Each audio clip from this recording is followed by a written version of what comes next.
Right, we're running. Right, so Megadog tour, can you tell what it's all about? Well, Next question. no, it's the Megadog. Fuck. The Megadog MIDI Circus tour is all about the presenting techno bands, electronic music in a sort of live format. Because most music has been heard in clubs where it's just a sort of, you don't know who's actually making that track, and that band may only exist for one record, and or maybe a producer doing stuff. So basically our music has become quite anonymous, and the idea was to present it in kind of live environment that would let people kind of get a bit closer to the music. Give a sort of human face to it. And we teamed up with the Megadog crew because they have the most forceful kind of circus-like personality and have been doing this sort of live thing for a long time. 10 years. 10 years, yeah, right back to North London before they got into the Roving. Yeah, but 10 years they've been doing it. But not always. No. They've always been on sort of kind of more sort of festival kind of rock, you know, sort of Psychedelics. So we kind of brought the sort of club element. But I mean, all the acts have played at Megadog.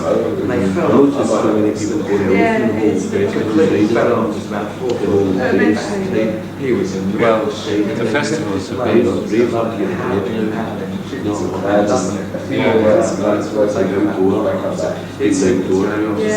Well, I mean, because you can't do it. Oh, yeah, I mean, yeah, it's possible. That was one of the main forces about doing this, which Yeah. we didn't think there'd be any festivals that few have happened, but it's really hard to do it.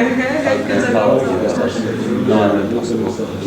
Still Yeah, I mean, that was the other thing, to stage events. The idea there were tours to stage events around the country.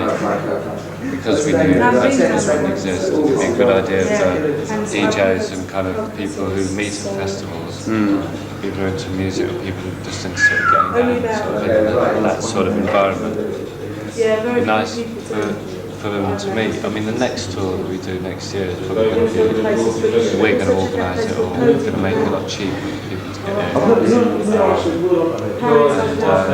And we're going to have a little bit more say and hopefully try to do like their parties. I think it's sad for the festivals to stop, but there you go. So that's another aspect of what we're actually trying to do with this festival. Oh, we're very much, we have been very much involved in the three-party scene. Definitely extension.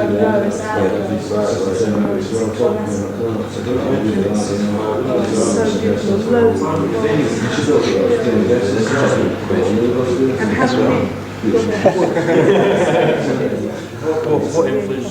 I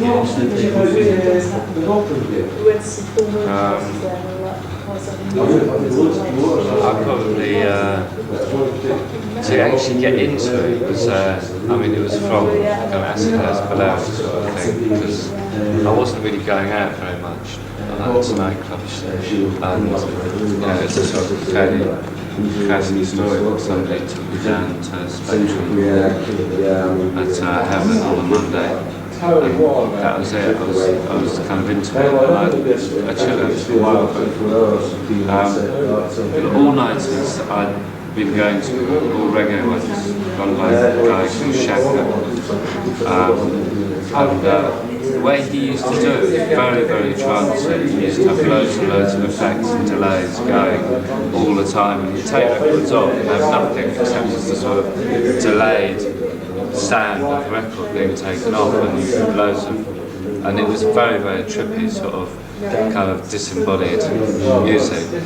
So when I went down to the first Acid House events, that's what I really liked. That sort of trippiness, the disembodied kind of dislocation element. And techno I like, because I think that Confessors and everything in '88, everything should come together, garage, soul, kind of Balearic rock, and everything was in there for one magic moment, it was all in there together, and then it all started to splinter off again. People who are into soul, who are into garage, you know, on the whole, people who are into sort of punk and kind of sort of madder, harder music. It's a varying degrees of techno, people into hip hop, into breakbeat, reggae stuff, you know, and it's kind of splintering off again. You know, with the tour, we're trying to get all that together so you can have someone crazy like Richard James playing alongside someone who really sort of smooth and sophisticated. We want to show all sides of techno. That's why the Apex Twins is involved. It's a lot harder than us. But it is to go right across the sort of spectrum. I suppose it is very British. We're all British. But there are no. It would be difficult to say that we got influenced to get into techno. The influences that we use would probably be our kind of love of ambient music and reggae and sort of loves guitarist. And you know, he kind of brings in the love of guitar and kind of like that. But, sort of punk element. It's still in there, even in their dance music, isn't it? Sort of like not rounded off at the edges. It's quite sort raw. Of music that gets played drum club. The DJs can get down there. Blow your play a bit deep, a bit mad. You know, we don't. You know, we've got Tony Humphries playing down there in a couple of weeks, and we've said to him that, you know, if the garage tune comes off, so it comes off.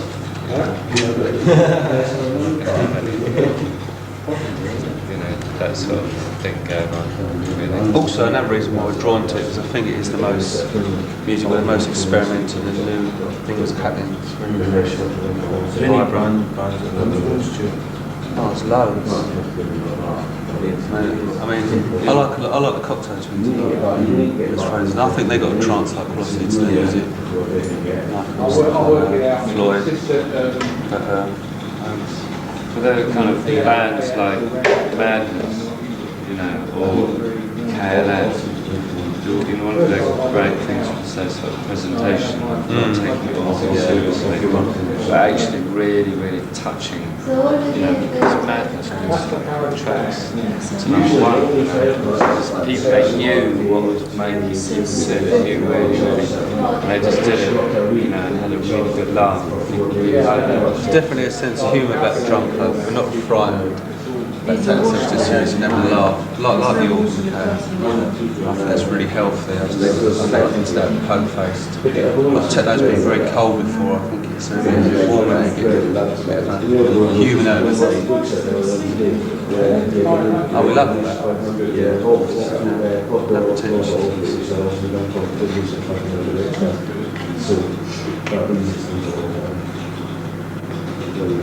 Who would you believe to be the most magical, influential producer?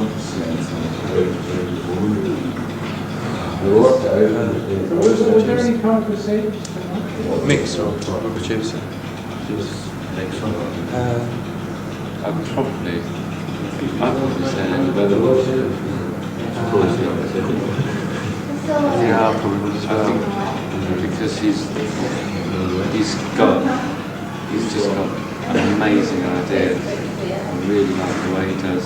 You know, he doesn't necessarily, you know, he's not a slave or dance. He do what he likes. Don't ever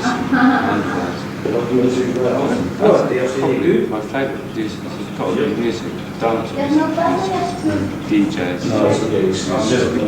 Just because they're so obviously clearly aware of the kind of contemporary aspects of changing music. People who of producers who try and do something like doing dance music when they're not in there all the time, come out with something really quite empty, blessing, you know, all open folders. It's starting to come out with things that don't really mean all that much. You know, it's not really dance for gravity, it's slightly formulaised. Yeah, I think a good thing about Weatherall is he's not frightened to go out and live as well. He does his own things with the bottle to sort of, I think a lot of people just go with the flow. I really admire people that just do their thing, like Cocktail Twins, like Weatherall, just say that's it, bollocks basically. I think that's a real admirable thing about people rather than just giving people what they want all the time.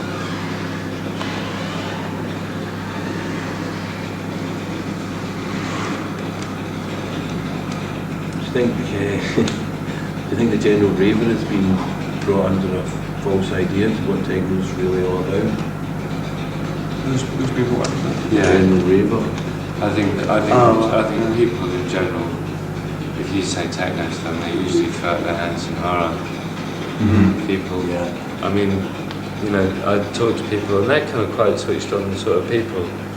But as soon as I start talking about, you come down to the club, and they go, oh yeah, tribal house, and I go, well, it really just means like techno, really. They go, oh well, no, I like tribal house, but I don't really like techno.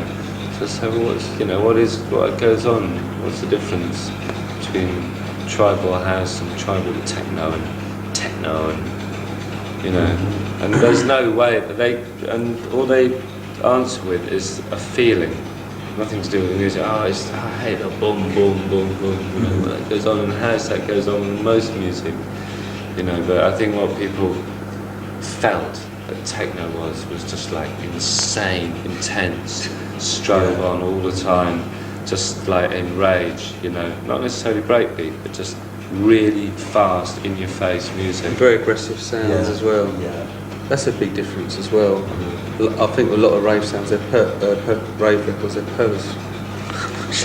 gone for as many, like the sounds almost gone out their way to get these evil sounds, haven't they? To really, you know, really, it's like heavy metal reminds me of. Yeah. But it's angry music for people who are pissed off. Yeah. You know, I've always tried to get people with the music that I've DJ'd and the music that we've made. I've always tried to get people on the kind of good, positive vibe. But I can totally understand people who want people to get totally fired up and ready to go, because sometimes you have got a kickback.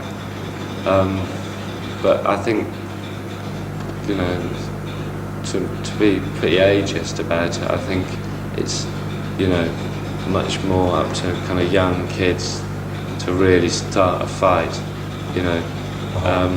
At least you can kind of change a few things, and you can kind of continue to act on it when you're a bit older. I mean, I notice most young kids, it's mostly young kids who get into the really mad, fast music. We've got to respect that though. I think it's really easy for us to run it down at each other's. It's not easy enough, and because when I was young, I used to like really fast, hard, like punk music. So maybe that is. Yeah, it's not shit music. No, it's very easy to, you know, just like a lot of young people got a lot more aggression, a lot more, probably a bit more blissed out. But raves have been just about the kind of only area of our music where the corporation could get in. And that, you know, is either a kind of firm, a gang, or actually real kind of corporate sort of, you know, legitimate corporations. You know, rave record promoters and rave promoters in football grounds and everything, you know. And they know the lowest common denominator, and they go for that. Add a few things to show that they really care.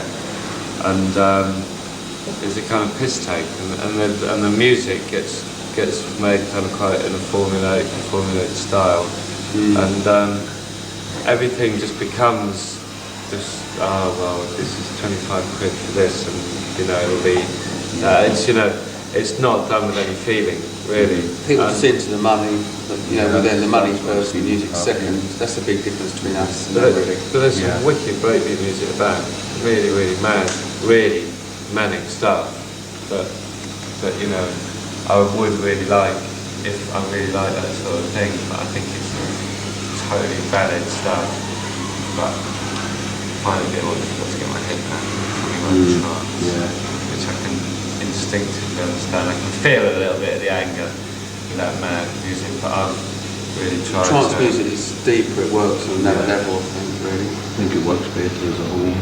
But like, you know, it's different folks, There's different no play to people if you wanted everybody to kick against the system now.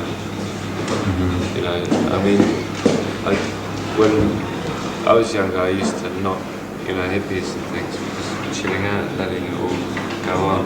I think we want to be a little bit more, we want to keep a sort of hand on the detonator, even though we are getting involved with some children stuff. We want to be always available. No, yeah, what we do, we don't want to be a pop group, do we, nothing like that. Just we got want to to keep stay it relevant. dangerous. A lot of people say nasty things on TV.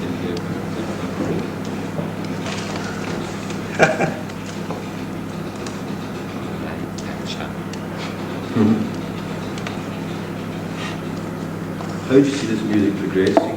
Where will it be in 10 years' time? Do you still see yourself create the same kind of music? Well, it would definitely develop, I suppose, like rock music did, because it's still early days. But it's really hard to tell, isn't it? Maybe. Yeah, Basically. You just don't know. You just don't know whether you want to run out of music or not, I suppose. playing live, I like it. No one might not like it in 2 or 3 years. playing live, how important do you think it is to play? Oh, very important. Yeah, it's really important. That's the main reason behind the tour. Just sort of like to go out and do it and show people that it can be done. It's like, it is all live, it's different every night.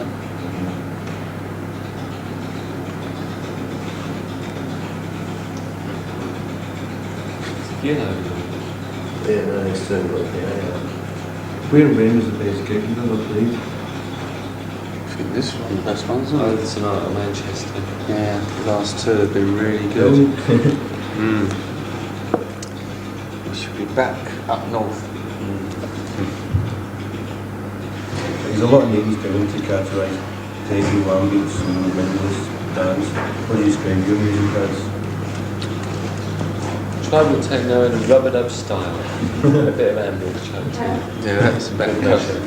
Yeah, Brilliant. definitely not progressive house.